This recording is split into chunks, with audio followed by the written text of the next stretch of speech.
जय हिंद दोस्तों, आपके अपने YouTube चैनल ज्ञान एक में आपका स्वागत है। उम्मीद करते हैं आप लोग स्वस्थ होंगे। आज हम ध्येय IAS का प्रैक्टिस सेट नंबर 6 करेंगे, जो कि पॉलिटी राज्य व्यवस्था से संबंधित है। तो इसको आइए आज अच्छे से करते हैं और इसको आगे बढ़ाते हैं। इस कार्यक्रम को UPPCS 2023 के लिए इसको खासकर टारगेट करके हम लोग कर रहे हैं। आइए शुरू करते हैं क्वेश्चन नंबर 1 से बिना विलंब किए। क्वेश्चन है आपका कि मार्कोसुर एक मुक्त व्यापार संगठन है जो संबंधित है उत्तरी अमेरिका, पूर्वी यूरोप, दक्षिण पूर्वी एशिया, दक्षिणी अमेरिका। तो इसमें आपका सही आंसर हो जाएगा, ये दक्षिणी अमेरिका से संबंधित है मार्कोसुर। इसकी स्थापना कब की गई थी? तो 1991 में इसकी स्थापना की गई थी। इसके जो संबंधित देश हैं, इसमें कौन कौन से देश शामिल हैं? तो इसमें देश जो शामिल हैं, एक है अर्जेंटीना, उत्तरी अमेरिका के अर्जेंटीना,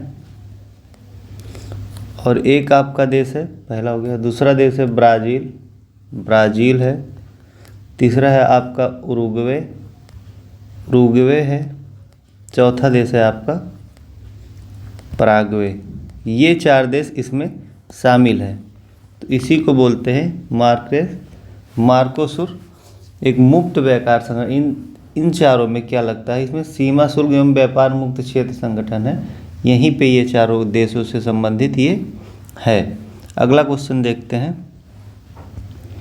क्वेश्चन है कि वित्तीय समावेशन पर नचिकेत मोर समिति की स्थापना की गई थी 2008, 2013, 2015, 2011। तो सही आंसर आपका हो जाएगा 2013 में नचिकेत जो मोर समिति थी, इसकी स्थापना की गई थी। तो ये किससे, ये भी पूछ सकता है कि नचिकेत मोर समिति किससे संबंधित है? तो वित्तीय समावेशन से संबंधित है। ये आपका सही आंसर है। अगला क्वेश्चन है, नीचे 2 कथन दिए गए हैं, जिनमें से एक को अभिकथन ए और दूसरे को कारण आर कहा गया है। अभिकथन है कि सर्वाधिक तरलता अनुपात यानी कि SLR, सर्वाधिक तरलता अनुपात SLR दर में कमी बैंकों के पास ऋण योग्य निधि में कमी लाती है।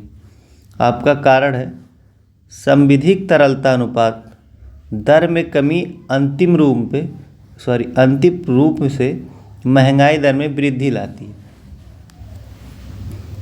तो ये आपका सही आंसर है।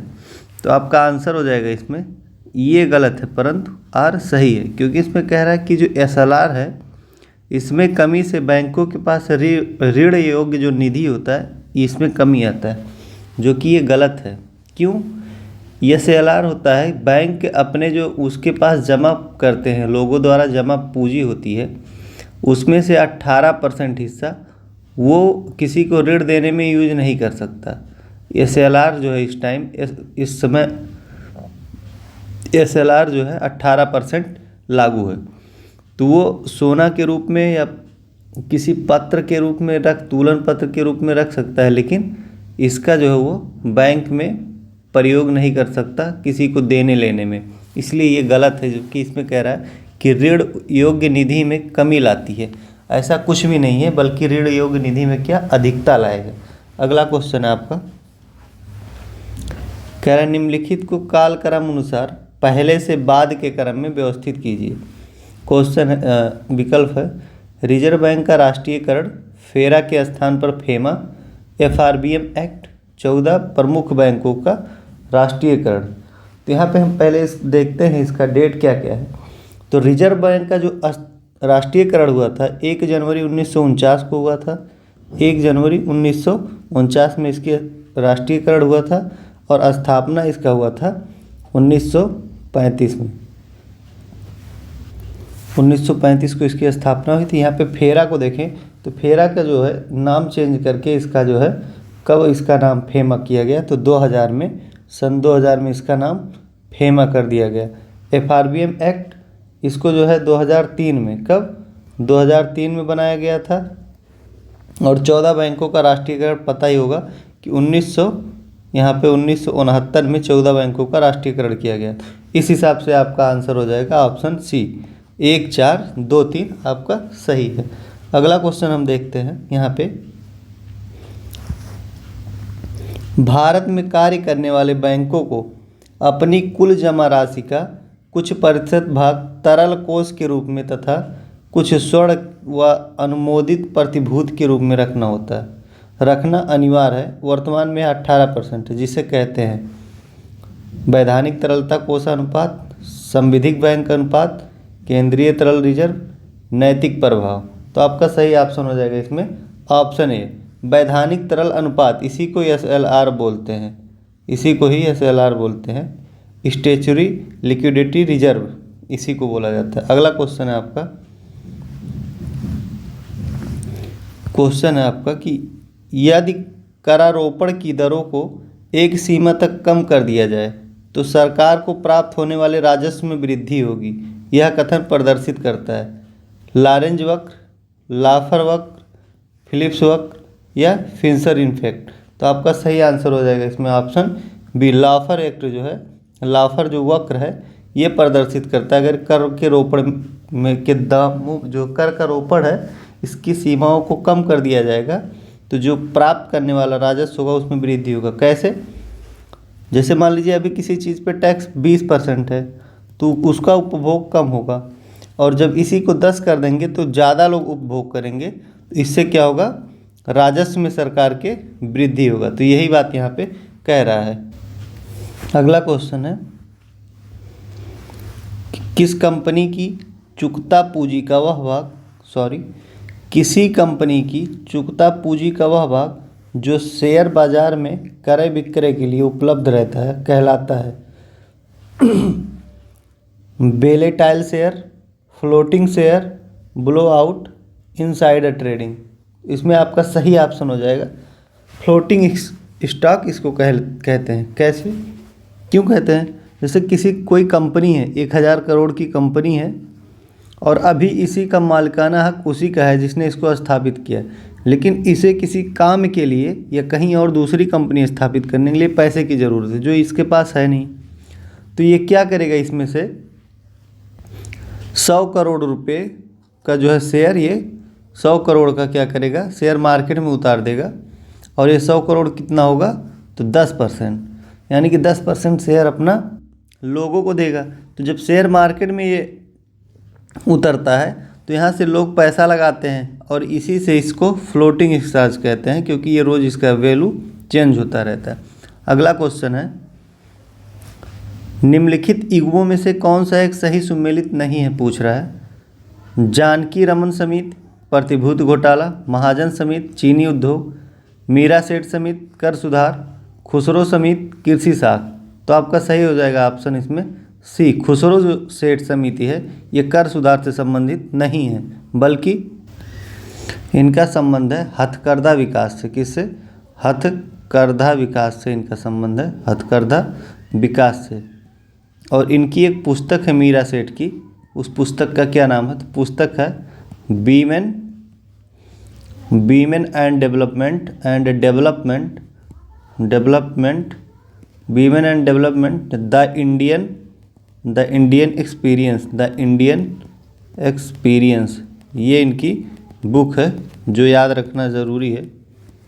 और ये एक सामाजिक कार्यकर्ता महिला थी, ये यूनिसेफ की अध्यक्ष भी रह चुकी हैं एक बार। अगला क्वेश्चन है आपका, कह रहा है कि संघीय बजट के संदर्भ में राजकोषीय घाटा है। संघीय बजट के संदर्भ में राजकोषीय घाटा यहाँ पे पूछ रहा है। तो आपका राजकोषीय घाटा क्या है, देखो, कुल व्यय राजस्व प्राप्तियाँ प्लस निवेश प्राप्तियाँ, कुल व्यय कुल प्राप्तियाँ, कुल व्यय माइनस राजस्व प्राप्तियाँ प्लस ऋणों की वसूली प्लस विनिवेश, कुल व्यय विनिवेश से प्राप्तियाँ। तो आपका सही ऑप्शन हो जाएगा इसमें ऑप्शन जो सी है यहाँ पे, कुल व्यय माइनस राजस्व प्राप्तियाँ प्लस ऋण वसूली प्लस विनिवेश इज इक्वल टू क्या होता है, राजकोषीय घाटा होता है। तो ये राजकोषीय घाटा होता है।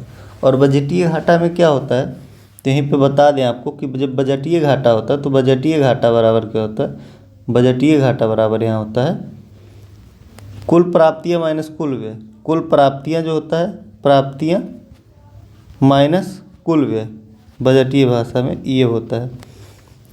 और प्राथमिक घाटा में क्या होता है, तो प्राथमिक जो घाटा होता है, प्राथमिक घाटा में होता है आपका राजकोषीय घाटा। राजकोषीय घाटा जो होता है, राजकोषीय घाटा माइनस ब्याज अदायगी, माइनस ब्याज अदायगी, ब्याज अदायगी बराबर क्या होता है, प्राथमिक घाटा होता है। तो ये पूछ लेता है कभी कभी, इसलिए इसको बता रहे हैं। अगला क्वेश्चन है आपका, निम्नलिखित कथनों पर विचार करें। कथन है, भारत में 1960-61 से पूर्व किसी कंपनी की आय पर जो कर लगता था उसे सुपर टैक्स कहते थे। सही है आपका ये ऑप्शन। अगला है, वर्तमान में कंपनी की आय मतलब लाभ पर लगने वाला कर निगम कर कहलाता है। तो ये भी आपका ऑप्शन सही है। तो इस हिसाब से आपका यहाँ पे पूछा है कि असत्य कथन कौन है। तो यहाँ पे दोनों के दोनों क्या हैं, असत्य नहीं है। तो आपका सही आंसर ये दोनों है, यानी कि कोई भी असत्य नहीं है। अगला क्वेश्चन है, निम्नलिखित में से कौन सा एक युग्म सही सुमेलित नहीं है, यहाँ पे पूछ रहा है। राष्ट्र दिया है, मुद्रा दिया है, बांग्लादेश टका, यूएई दिनार, चीन युआन, थाईलैंड बाहत। तो आपका इसमें नहीं पूछा है, तो यहाँ पे जो यूएई है इसका दिनार नहीं होता है, बल्कि इसका क्या होता है, तो इसका मुद्रा जो होता है दिरहम होता है। क्या होता है, दिरहम होता है, सॉरी, इसका मुद्रा दिरहम है। यहीं पे कुछ एक आध दो और देख लेते हैं। जैसे आप मालदीव का देख लीजिए, मालदीव का मुद्रा क्या होता है, तो रुपया होता है, रुपया, रुपया नहीं, रुपया। और यहीं पे आप जान लीजिए कि नेपाल का क्या होता है, नेपाल का भी क्या होता है, तो रुपया होता है। अपना रुपया होता है, यहाँ पे रुपया होता है, रुपया। और दक्षिण कोरिया का वान होता है। अगला क्वेश्चन देखते हैं। क्वेश्चन है आपका, निम्नलिखित कथनों पर विचार करें। मुद्रास्फीति एक गणितीय युक्ति है जिसे बाजार में मुद्रा के फैलाव एवं वस्तुओं की कीमतों में वृद्धि को मापा जाता है। ये आपका क्या है, सही है, ये आपका ऑप्शन सही है। अगला है, भारत में मुद्रास्फीति के माप का सर्वाधिक प्रचलित जो है माप उपभोक्ता मूल्य सूचकांक है के आधार पर किया जाता है। उपभोक्ता जो मूल्य सूचकांक है इसी को, तो ये आपका गलत हो जाएगा। उपभोक्ता मूल्य सूचकांक पे नहीं किया जाता है, बल्कि किस पे किया जाता है, तो इसका थोक मूल्य सूचकांक के आधार पर किया जाता है। इसी को बोलते हैं थोक मूल्य सूचकांक। थोक मूल्य सूचकांक के आधार पर इसका किया जाता है, थोक मूल्य सूचकांक। तो ये आपका ऑप्शन ए इसमें सही है। अगला क्वेश्चन है कि निम्नलिखित कथनों में से असत्य कथन का चयन करें। ऑप्शन है, भारत एक मिश्रित अर्थव्यवस्था वाला राष्ट्र है, भारत एक श्रम आधिक्य वाली अर्थव्यवस्था है, भारत में आय का असमान वितरण है, भारत में निर्भरता दर निम्न है। तो सही ऑप्शन इसमें डी है। असत्य पूछा है तो ये निर्भरता दर निम्न नहीं है बल्कि उच्च है। अगला क्वेश्चन देखते हैं, राष्ट्रीय साक्षरता मिशन का स्थापना वर्ष है 2009, 1988, 1989, 2007। इसमें सही ऑप्शन हो जाएगा आपका 1988 में राष्ट्रीय साक्षरता मिशन की स्थापना की गई थी। इसका उद्देश्य था कि 2007 तक 15 वर्ष से 35 वर्ष की आयु को जो है निरक्षरता जो है उनकी साक्षरता करते हुए 75% हासिल करना था। और इसमें 2001 एक और मिशन 2009 में ऐड हुआ था। 2009 में कौन सा हुआ था, तो इसको बोलते हैं साक्षर भारत मिशन। इसका शुरुआत, साक्षर भारत मिशन की शुरुआत 2009 में किया गया था। ये भी इसी से संबंधित है। अगला क्वेश्चन है, डब्ल्यू रोस्टवे ने आर्थिक विकास की प्रक्रिया को कितने चरण में बांटा? 5, 4 चरण, 3, 6 चरण। तो आपका सही आंसर हो जाएगा इसमें इन्होंने 5 चरण में इसको बांटा है। कौन कौन सा आपको बता देते हैं। पहला है पारंपरिक समाज। आपका इसमें दूसरा है आत्मस्फूर्तिक समाज, आत्मस्फूर्ति की पूर्ववर्ती अवस्था, ये आपका दूसरा है आत्मस्फूर्ति की पूर्तिवर्ती अवस्था। तीसरा है आत्मस्फूर्ति की, यहाँ पे तीसरा आत्मस्फूर्ति की अवस्था, ये आपका तीसरा है। चौथा है आपका परिपक्वता की अवस्था, परिपक्वता की अवस्था, परिपक्वता की अवस्था। पांचवा है आपका यहाँ पे उच्च जन योग, उच्च जन उपभोग, उच्च जन उपभोग की अवस्था, उपभोग की अवस्था। तो ये आर्थिक विकास की 5 चरणों में इन्होंने बांटा था, ये पांचों लिख दिया हमें। अगला क्वेश्चन है आपका 16 नंबर, 16 नंबर है क्वेश्चन है आपका कि सूची 1 को सूची 2 से सुमेलित करें तथा नीचे दिए गए कूट से सही उत्तर का चयन कीजिए। सूची 1 में कार्यक्रम योजना है और प्रारंभ वर्ष 2 में है। जवाहर नवोदय विद्यालय, यहाँ पे क्या कह रहा है, जवाहर नवोदय विद्यालय, इसकी स्थापना 1986 में की गई थी। केंद्रीय विद्यालय स्कीम, इसकी स्थापना नवंबर 1962 में की गई थी। कस्तूरबा गांधी विद्यालय, इसकी स्थापना 2004 में की गई थी। और राष्ट्रीय बाल भवन जो है इसका 1956 में किया गया। तो इस हिसाब से आपका आंसर सी सही है। अगला क्वेश्चन देखते हैं, ये है अगला क्वेश्चन आपका, निम्नलिखित में से कौन सा एक युग में सही सुमेलित नहीं है, पूछ रहा है। अमृत मिशन 25 जून 2015, ये आपका सही है। प्रधानमंत्री जीवन ज्योति बीमा 9 मई 2015 को। मिशन इंद्रधनुष 25 दिसंबर 2014। डिजिटल इंडिया मिशन 21 अगस्त 2015, ये आपका गलत है। इस हिसाब से आपका डी आंसर सही है। तो यहाँ पे जो डिजिटल इंडिया कार्यक्रम है इसका प्रारंभ 21 अगस्त 2014 में हुआ था। कब? 21 अगस्त 2014 में हुआ था, ना कि 2015 में। तो ये आपका ऑप्शन सही हो जाएगा। अगला क्वेश्चन देखते हैं हम लोग। यहाँ पे अगला क्वेश्चन है सूची 1 को सूची 2 से सुमेलित करें तथा नीचे दिए गए कूट की सहायता से सही उत्तर चुनिए। सूची 1 में सार्वजनिक उपक्रम है और 2 में उसका मुख्यालय है। MTNL क्या बोल रहा है यहाँ पे, MTNL, तो इसका मुख्यालय कहाँ पे है? इसका मुख्यालय आपका नई दिल्ली में। कहाँ पे है? नई दिल्ली में इसका मुख्यालय। इसका फुल फॉर्म क्या होता है? तो फुल फॉर्म होता है इसका महानगर टेलीफोन निगम लिमिटेड, महानगर टेलीफोन निगम लिमिटेड इसका फुल फॉर्म होता है। नालको, नालको की स्थापना मतलब इसका मुख्यालय कहाँ पे है? तो इसका मुख्यालय उड़ीसा में है, उड़ीसा में इसका मुख्यालय है। यहाँ पे HAL बोला है, HAL यानी कि हिंदुस्तान एरोनॉटिक्स लिमिटेड, इसका मुख्यालय बेंगलुरु में है। और कोल इंडिया लिमिटेड कोलकाता में है। तो आपका सही आंसर इसमें हो जाएगा ऑप्शन बी 2, 1, 4, 3 सही है। अगला क्वेश्चन देखते हैं।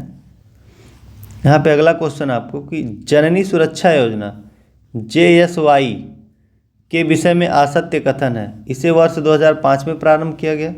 इसमें केंद्र और राज्य का योगदान अनुपात 60% और 40% की है। यह संस्थागत परसों को बढ़ावा देने के लिए है। यह आशा वर्कर इसमें एक महत्वपूर्ण कड़ी है। तो इसमें ऑप्शन आपका बी जो है गलत हो जाएगा, क्योंकि ये 60 और 40% की नहीं है, बल्कि कितने की है? तो ये पूरा का पूरा जो है 100 का 100% किसके द्वारा? केंद्र सरकार के द्वारा चलाया जाता है। 100% केंद्र प्रायोजित परियोजना है। ठीक है। अगला क्वेश्चन है आपका, कह रहा है निम्नलिखित कथनों पर विचार करें। सेबी एक गैर संविधिक संस्था है, ये आपका सही है। अगला कह रहा है कि म्यूचुअल फंड्स का नियम सेबी द्वारा किया जाता है। नियमन किसके? सेबी द्वारा किया जाता है। तो ये आपका गलत हो गया, इसका सेबी द्वारा नहीं किया जाता है। तो ऑप्शन ए इसमें बी जो है ऑप्शन सही है। 1 सही है, 2 गलत है।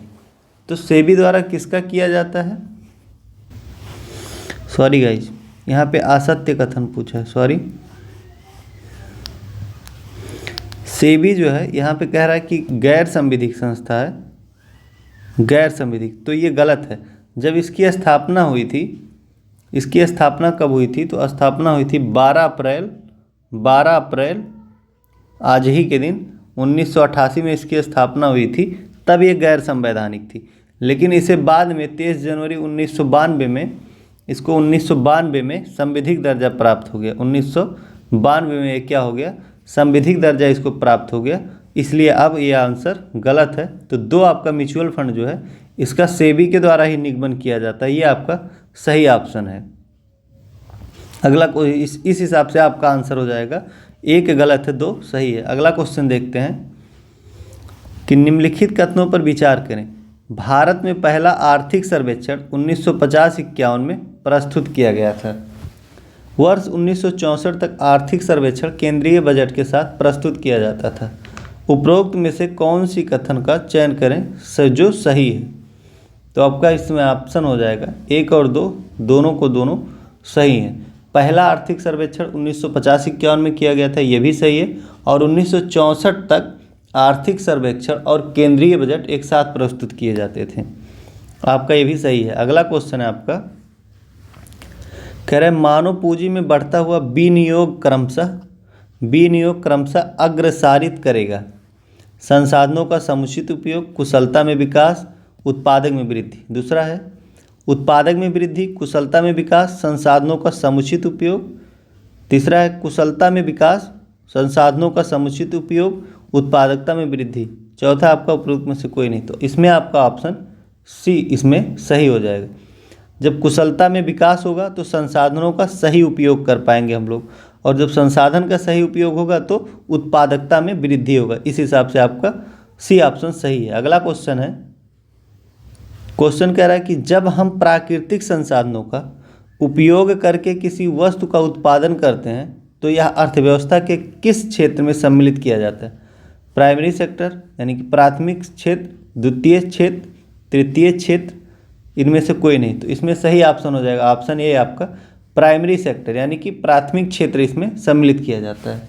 द्वितीय क्षेत्र में जो सम्मिलित होता है वो विनिर्माण होता है, जैसे मैन्युफैक्चर, कार वगैरह जो होता है, तो कार वगैरह द्वितीयक में होता है। तृतीयक में सर्विस सेक्टर आता है, ये भी इम्पॉर्टेंट है।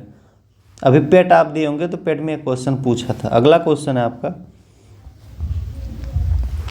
नीचे दो कथन दिए गए हैं जिनमें से एक को अभिकथन ए और दूसरे को कारण आर कहा गया है। अभिकथन है भारत में राष्ट्रीय आय की गणना असंगठित क्षेत्र की एक समस्या है।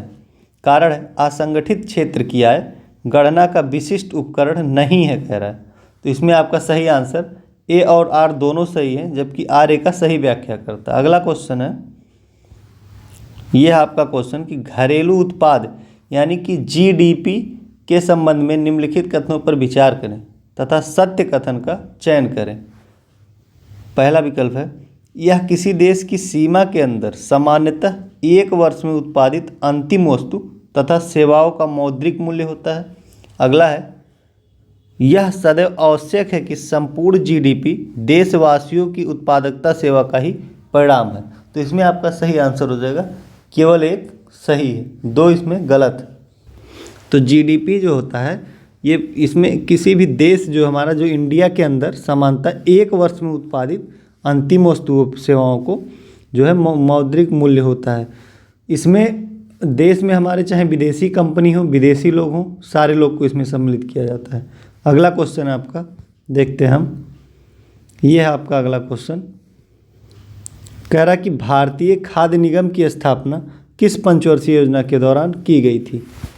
चतुर्थ पंचवर्षीय योजना, तृतीय पंचवर्षीय योजना, द्वितीय पंचवर्षीय योजना, पंचम पंचवर्षीय योजना। तो आपका सही आंसर हो जाएगा इसमें जो तृतीय पंचवर्षीय योजना है, इसके दौरान 1961 से 1966 तक तृतीय पंचवर्षीय योजना है। इसके दौरान 1965 में इसकी स्थापना की गई थी। किसकी?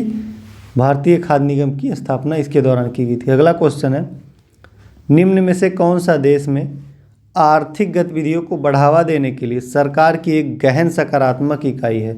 मौद्रिक प्रोत्साहन, राजकोषीय प्रोत्साहन, वेज एंड मीन्स, राजकोषीय अनुशासन। तो आपका सही ऑप्शन हो जाएगा राजकोषीय जो प्रोत्साहन है, ये क्या करता है, इसके द्वारा सरकार का जो है खर्चा बढ़ाना, करों में कटौती करना, यही सब इसमें सम्मिलित किया जाता है। तो ये आर्थिक गतिविधियों को तेजी करता है। अगला क्वेश्चन है, 1949 में भारत सरकार द्वारा नियुक्त राष्ट्रीय आय समिति निम्न में से कौन संबंधित नहीं है? पीसी महानोबोलिस, VK R Rao, doctor R Gadgil, C R Rao. तो इसमें आपका सही आंसर हो जाएगा जो सी आर राव है, ये इससे संबंधित नहीं है। बाकी सारे आंसर सही हैं। अगला क्वेश्चन है, क्वेश्चन कह रहा है कि नीचे दो कथन दिए गए हैं जिनमें से एक को अभिकथन ए और दूसरे को कारण आर कहा गया है। अभिकथन है 24 दिसंबर भारत में राष्ट्रीय उपभोक्ता दिवस के रूप में मनाया जाता है। कारण है 24 दिसंबर 1986 को संसद द्वारा उपभोक्ता संरक्षण अधिनियम पारित किया गया था। तो इसमें आपका सही ऑप्शन ए हो जाएगा। ए और आर दोनों सही हैं। आर ए की सही व्याख्या करता है। अगला क्वेश्चन देखते हैं। तो ये भी देखिए 24 दिसंबर को उपभोक्ता संरक्षण दिवस मनाया जाता है। अगला क्वेश्चन है आपका, निम्नलिखित में से कौन सा एक युग्म सही सुमेलित नहीं है, पूछ रहा है। एक तरफ शहर दिया है और निर्यातित वस्तु है। पंजिम, रबड़ उद्योग, अंकलेश्वर, रसायन, भोपाल, कीटनाशक, मुरादाबाद, होजरी। ये आपका गलत है। मुरादाबाद में होजरी नहीं बल्कि क्या यहाँ से आता है, तो मुरादाबाद से जो हैंडीक्राफ्ट होता है, धातु प्रसिद्ध सामान, यहाँ से आती है। ब्रासवेयर, ब्रासवेयर, हैंडी क्राफ्ट, धातु पत्र, ये सब यहाँ से आता है। अगला क्वेश्चन है आपका, क्वेश्चन है निम्नलिखित युग्मों में से कौन सा एक सही सुमेलित है, पूछ रहा है। संस्था दिया है और स्थापना वर्ष दिया है। अखिल भारतीय हथकरघा बोर्ड 1950, तो ये आपका सही है। खादी एवं ग्रामोद्योग 1956, ये भी सही है। भारतीय लघु उद्योग विकास बैंक 1990, इसी को IDBI बोलते हैं। तो आपका तीनों का तीनों सही है। तो आपका ऑप्शन ये इसमें सही है। अगला क्वेश्चन है, WTO के नियमों के अनुसार किस प्रकार की सब्सिडी को धीरे धीरे समाप्त किया जाना चाहिए? Amber box subsidy, blue box subsidy, green box subsidy, red box subsidy.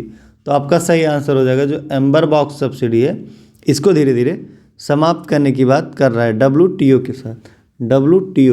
WTO इसका जो हेडक्वार्टर है ये वाशिंगटन जिनेवा में है। कहाँ? वाशिंगटन में है। तो इसकी स्थापना कब होती है? इसकी स्थापना होती है 1995 ईस्वी में इसकी स्थापना होती है। और ये जो WTO है ना, ये गैट का स्थान लेता है। किसका?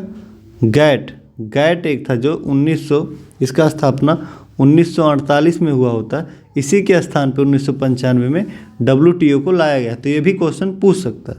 और अगला, यहाँ पर जो WTO का हेडक्वार्टर है ये जिनेवा में है। हमने गलती से DC लिख दिया था वाशिंगटन, तो ये जिनेवा स्विट्जरलैंड में। अगला क्वेश्चन हम देखते हैं। यहाँ पे एक चीज़ और आपको बता दें कि ब्लू बॉक्स जो सब्सिडी है इसके अंतर्गत क्या होता है,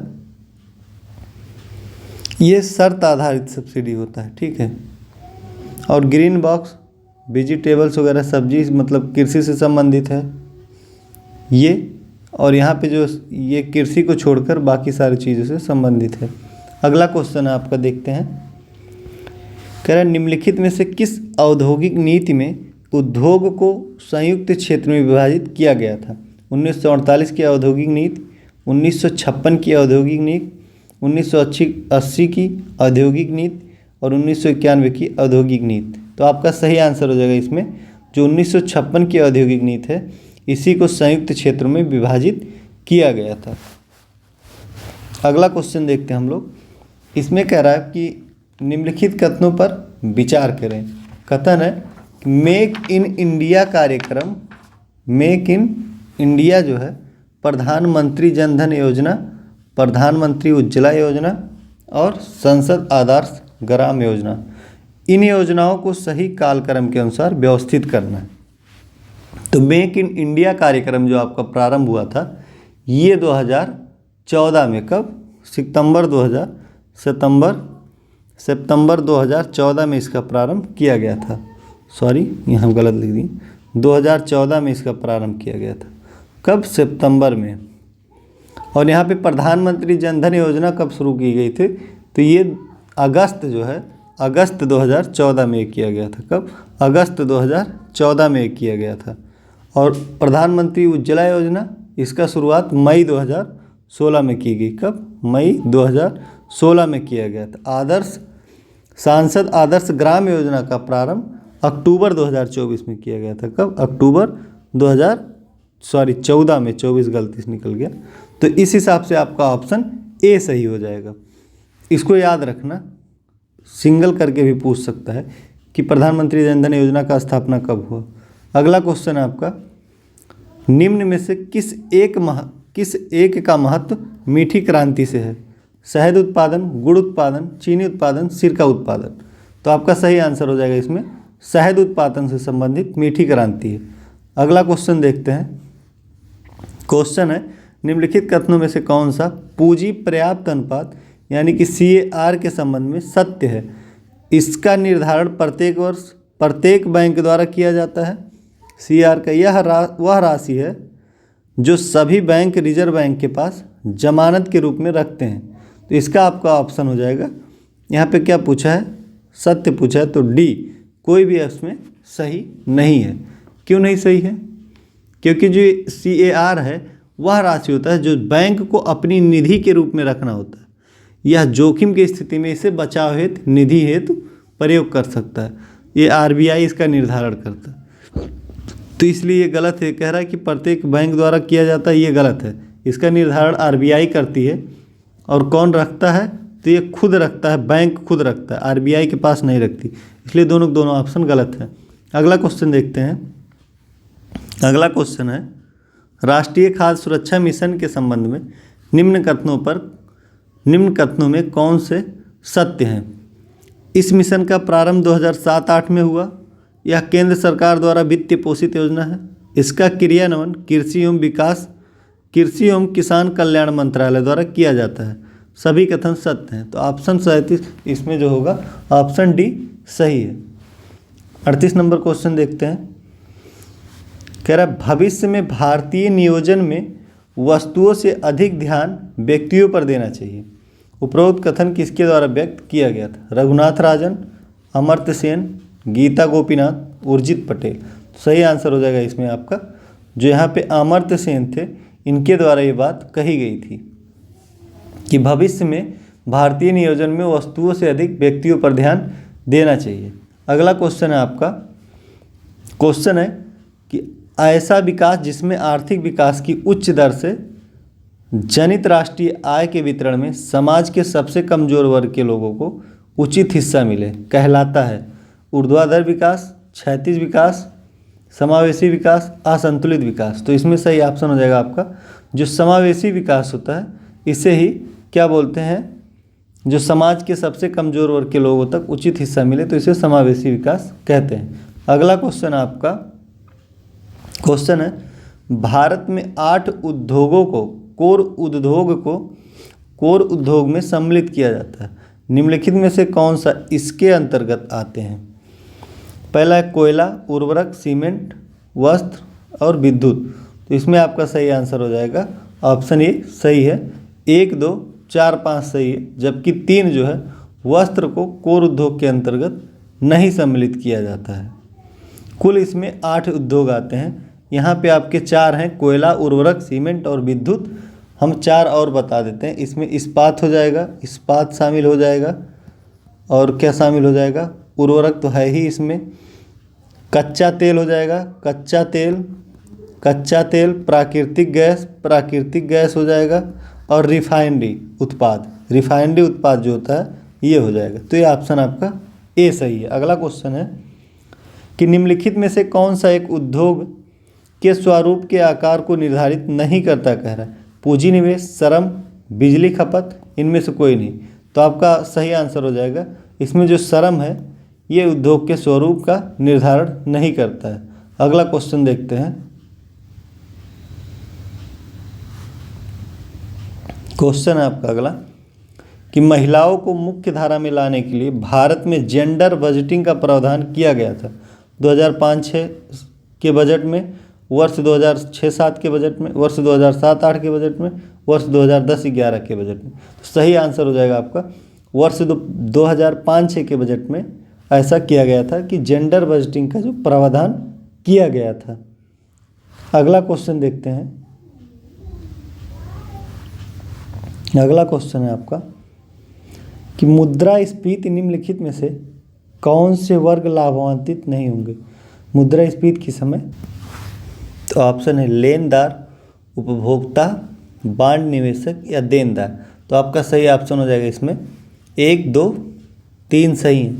लेनदार, उपभोक्ता और बांड निवेशक क्या होगा, इसमें क्या पूछा है ना कि मुद्रास्फीति जब होगा तो कौन सा वर्ग लाभान्वित नहीं होगा। जो देनदार मतलब जो लेनदार होगा वो लाभान्वित नहीं होगा, उपभोक्ता भी नहीं होगा क्योंकि उसको चीज़ें महंगी मिलेंगी, बांड निवेशक भी नहीं होगा। जबकि देनदार क्या होगा, इससे लाभ होगा, जो देगा मुद्रास्फीति में उसकी वैल्यू बढ़ जाएगी। अगला क्वेश्चन है आपका, यहाँ पे क्वेश्चन है नीचे 2 कथन दिए गए हैं जिनमें से एक अभिकथन और दूसरे को आर कहा गया है। अभिकथन है कि विकास का भारतीय मॉडल राज्य एवं व्यक्ति दोनों के हितों की रक्षा करता है। कारण है भारतीय अर्थव्यवस्था एक मिश्रित अर्थव्यवस्था है। तो आपका इसमें सही आंसर हो जाएगा ए और आर दोनों सही हैं। आर ए का सही व्याख्या करता है। अगला क्वेश्चन है आपका कि निम्नलिखित कथनों पर विचार करें। कथन है असंगठित श्रमिक सामाजिक सुरक्षा अधिनियम 2008 में पारित किया गया। भारत में जनसंख्या का ग्रामीण से शहरी प्रवजन सर्वाधिक है।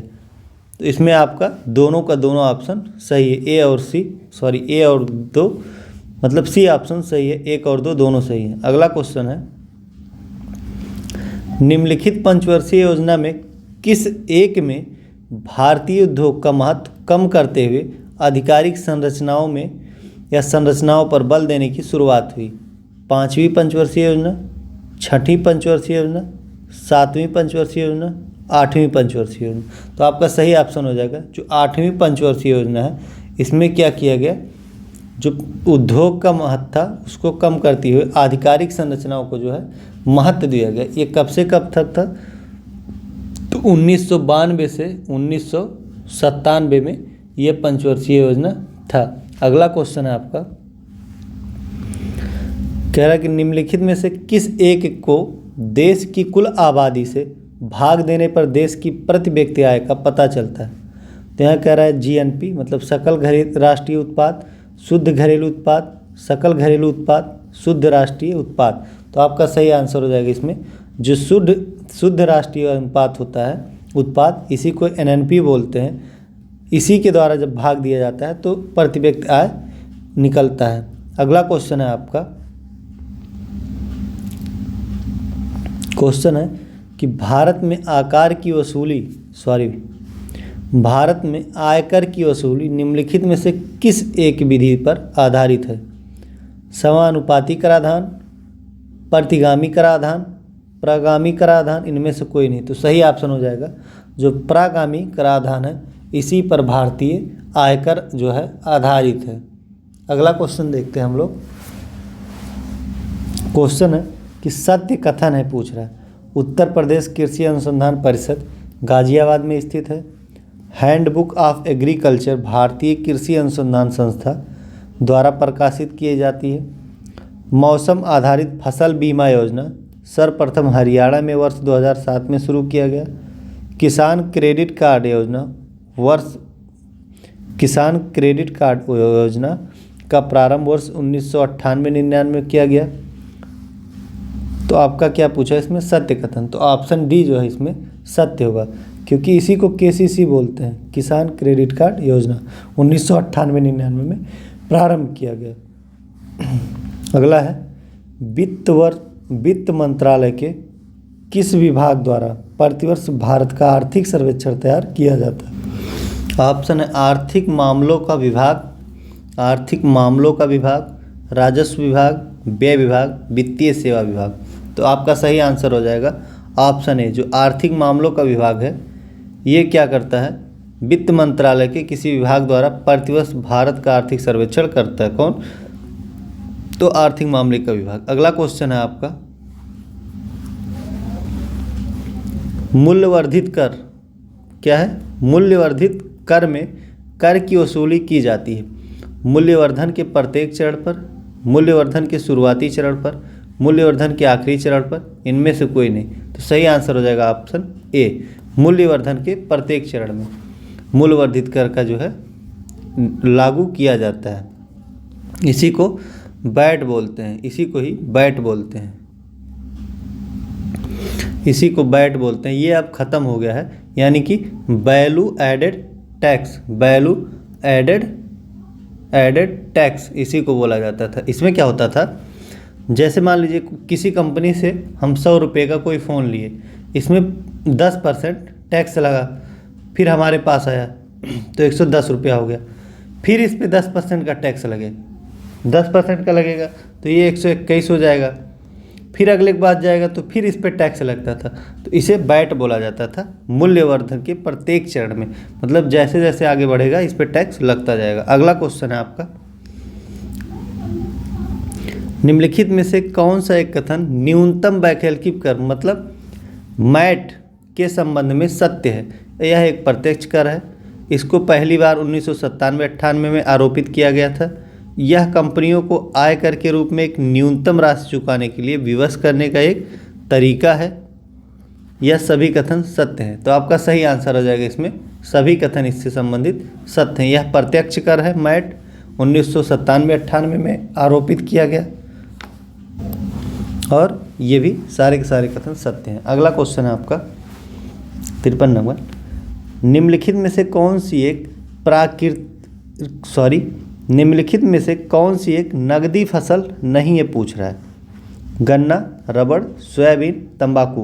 तो सही ऑप्शन हो जाएगा आपका जो सोयाबीन है, ये नकदी फसल नहीं है। बाकी सारी की सारी नकदी फसल है। रबड़, गन्ना और तंबाकू ये नकदी फसल है। इसको आप चाहे जब भजा सकते हैं। अगला क्वेश्चन है, निम्न में से कौन सा अंतर्राष्ट्रीय स्तर पर बैंकिंग गुणवत्ता मापने की रेटिंग के तौर पर प्रयोग किया जाता है? यहाँ पे कह रहा है अंतर्राष्ट्रीय स्तर पर बैंकिंग की गुणवत्ता नापने के लिए रेटिंग एजेंसी। तो यहाँ पे बोल रहा है कि CACS, CAMELS rating, LCR rating, RA rating. तो आपका सही आंसर हो जाएगा इसमें ऑप्शन बी जो है, यानी कि CAMELS रेटिंग जो है, इसके द्वारा क्या किया जाता है, अंतर्राष्ट्रीय स्तर पर जो है देखा जाता है बैंकों की गुणवत्ता। यहाँ पे जिसमें C का मतलब होता है कैपिटल, यानी कि पूंजी। यहाँ पे C का मतलब, इसका ऑप्शन अगर हम देखें, विकल्प इसका जो फुल फॉर्म होता है, यहाँ पे C का मतलब होता है कैपिटल होता है। एडेंसी मतलब पूंजी पर्याप्तता देखा जाता है। और यहाँ यम का जो मतलब होता है, सॉरी ये है ना, ए का जो मतलब होता है, ए का मतलब होता है एसेट क्वालिटी देखा जाता है, यानी कि संपत्ति की गुणवत्ता। और यम का मतलब होता है प्रबंधन, यानी कि मैनेजमेंट देखा जाता है, प्रबंधन। और ई का मतलब होता है अर्निंग देखा जाता है, अर्निंग मतलब कमाई देखा जाता है इसके। और यल का मतलब होता है लिक्विडिटी, यानी कि तरलता देखा जाता है, क्या देखा जाता है, लिक्विडिटी। और यस का मतलब होता है आपका सेंसिटिविटी, मतलब बाजार जोखिम देखा जाता है, सेंसिटिविटी बाजार जोखिम देखा जाता है। तो ये इसका फुल फॉर्म है। अगला क्वेश्चन देखते हैं। क्वेश्चन आपका कि भारत की वह कंपनी जिसके पास लोगों की क्रेडिट प्रोफाइल है, जिसके आधार पर ग्राहक का क्रेडिट स्कोर अल्प समय में ही प्राप्त किया जाता है, क्या कहलाता है? SARFAESI, CIBIL, ARC, SDR। तो आपका सही आंसर हो जाएगा इसमें ऑप्शन बी इसमें सही है। जो सिबिल है, सिबिल के द्वारा जो है चेक किया जाता है कि जो आपकी क्रेडिट प्रोफाइल है कितनी है, और इसमें मैक्सिमम 900 अंक दिया जाता है। अगर आपका 700 अंक तक है तो आपका सही माना जाता है, और 900 है तो एकदम बेटर माना जाता है। इसी के आधार पर आपको ऋण वगैरह मिलता है। अगला क्वेश्चन है, विदेश में स्थित विदेशी बैंकों के साथ विदेशी मुद्रा में भारतीय बैंकों द्वारा रखे गए खाते को कहा जाता है? नीर खाता, वेस्ट्रो खाता, नेस्ट्रो खाता, रीर खाता। तो आपका सही ऑप्शन हो जाएगा इसमें जो नेस्ट्रो खाता होता है, नोस्ट्रो खाता, इसको इसमें रखा जाता है, नोस्ट्रो खाता को इसमें रखा जाता है। ऑप्शन सी इसमें सही है।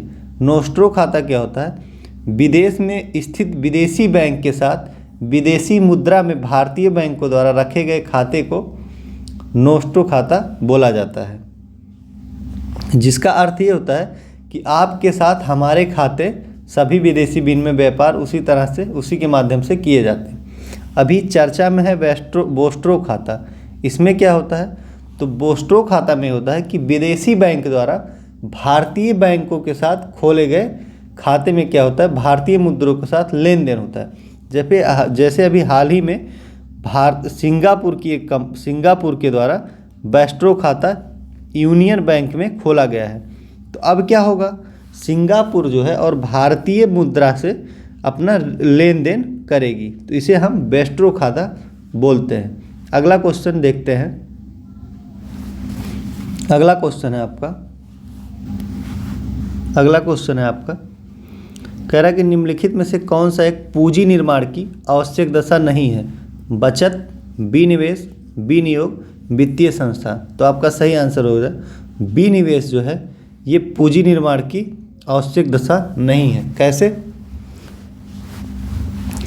जो विनिवेश है वह प्रक्रिया है जिसके द्वारा किसी अर्थव्यवस्था में पूंजी स्टॉक में वृद्धि लाई जाती है, उसे हम पूंजी निर्माण कहते हैं। तो ये हो गया पूंजी निर्माण।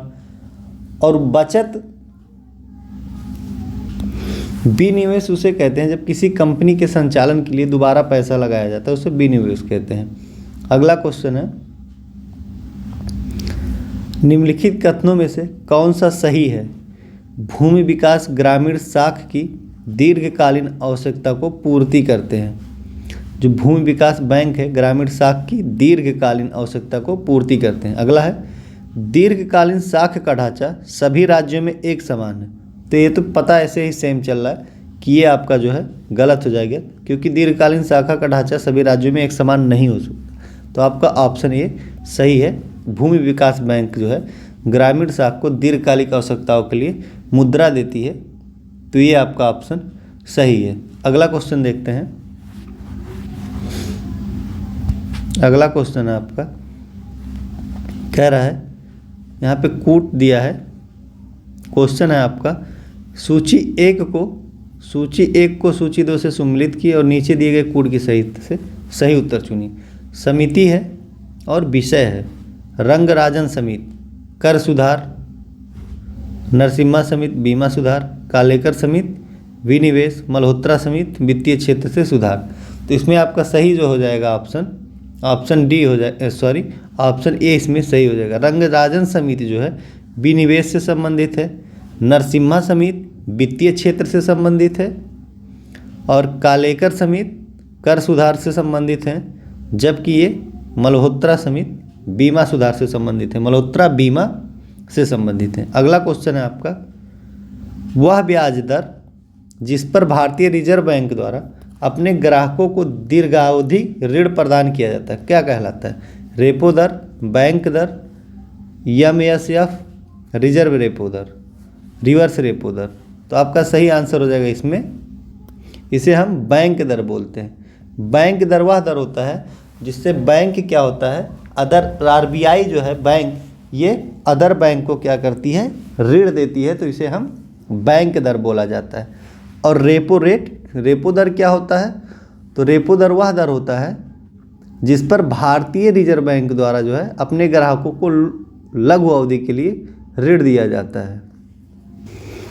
तो रेपो रेट में क्या होता है, इसमें भी RBI ही पैसा देती है किसको, बैंकों को, लेकिन कम अवधि के लिए, कम समय के लिए इसमें देती है और इसमें अधिक अवधि के लिए, बैंक दर में अधिक अवधि के लिए देती है।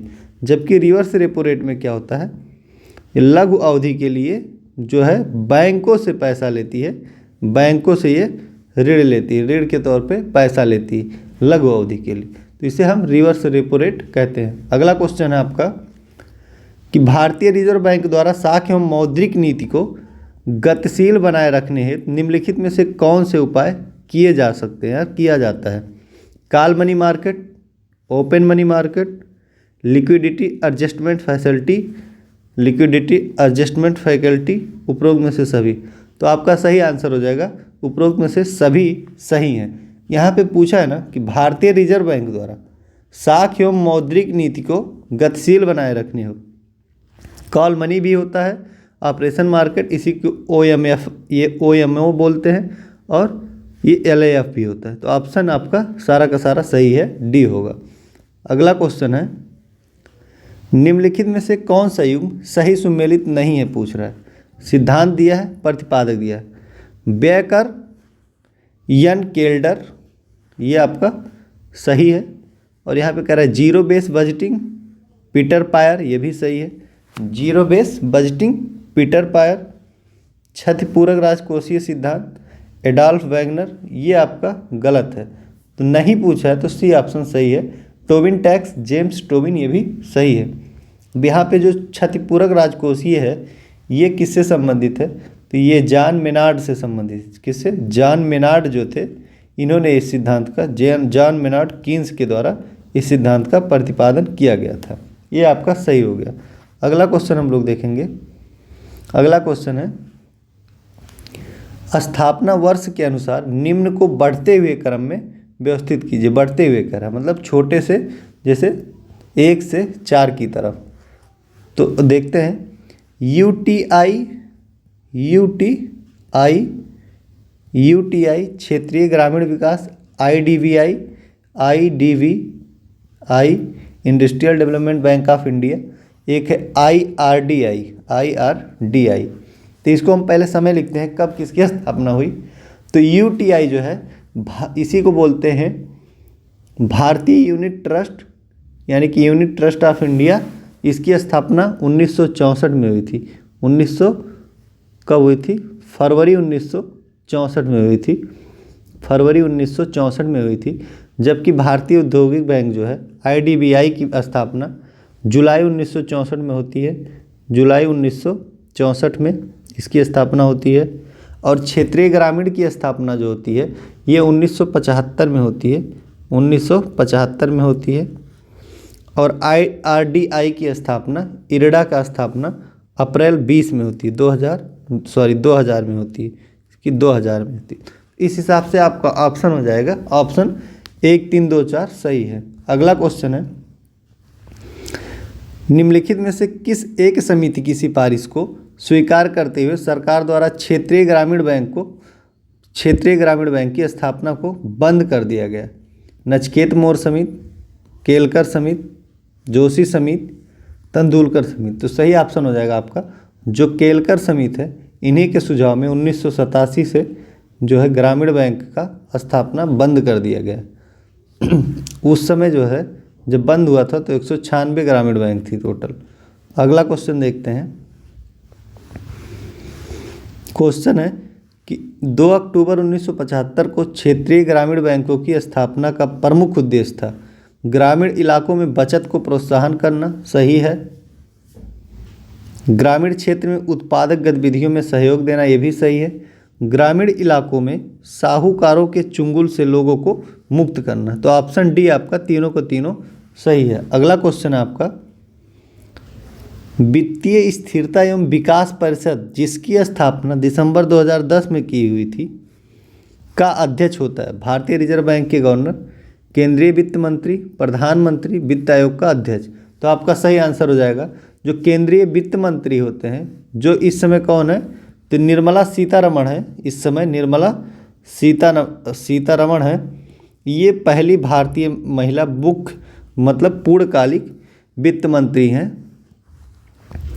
तो इन्हीं का वित्तीय स्थिरता एवं विकास परिषद जो होता है इसकी जो अध्यक्ष होती हैं तो वित्त मंत्री होती हैं। अगला क्वेश्चन देखते हैं। कह रहा है पंचायतों के प्रशासनिक लेखा कार्य हेतु पंचायत मित्र योजना का उत्तर प्रदेश में शुभारंभ हुआ फरवरी 2009, मार्च 2005, फरवरी 2012 से फरवरी 2006 से। तो सही ऑप्शन हो जाएगा आपका फरवरी 2006 से जो है उत्तर प्रदेश में पंचायत मित्र योजना का शुभारंभ किया गया फरवरी 2006 से। अगला क्वेश्चन है कि निम्नलिखित में से किन 2 वैश्विक संस्थानों को ब्रिटेन वुड्स जुड़वा कहा जाता है या जुड़वा बहन बोलते हैं इसी को? तो विश्व बैंक एवं आईएमएफ को, आईएमएफ एवं यूएनईपी को, विश्व बैंक एवं यूएनईपी को, विश्व बैंक एवं एशिया बैंक को। सही ऑप्शन हो जाएगा ऑप्शन ए आपका सही है। विश्व बैंक यानी कि और आईएमएफ को क्या बोलते हैं? जुड़वा, ब्रिटेन जुड़वा वुड्स बोलते हैं। अगला क्वेश्चन देखते हैं। क्वेश्चन है कि विश्व बैंक से संबंधित निम्नलिखित में से किस आर्थिक संस्थान को विश्व बैंक की उदार खिड़की कहा जाता है। विश्व बैंक की उदार खिड़की कहा जाता है। अंतर्राष्ट्रीय पुनर्निर्माण एवं डेवलपमेंट बैंक, अंतर्राष्ट्रीय पुनर्निर्माण एवं विकास बैंक, अंतर्राष्ट्रीय विकास एजेंसी, अंतर्राष्ट्रीय वित्त निगम, बहुपक्षीय निवेश गारंटी एजेंसी। तो आपका सही आंसर हो जाएगा इसमें जो अंतर्राष्ट्रीय विकास है, इसी को वैश्विक बैंक यानी कि विश्व बैंक की उदार खिड़की बोला जाता है। अंतर्राष्ट्रीय विकास एजेंसी को इसकी खिड़की बोला जाता है। कौन सी? विश्व बैंक की। अगला क्वेश्चन है, निम्न पर विचार करें।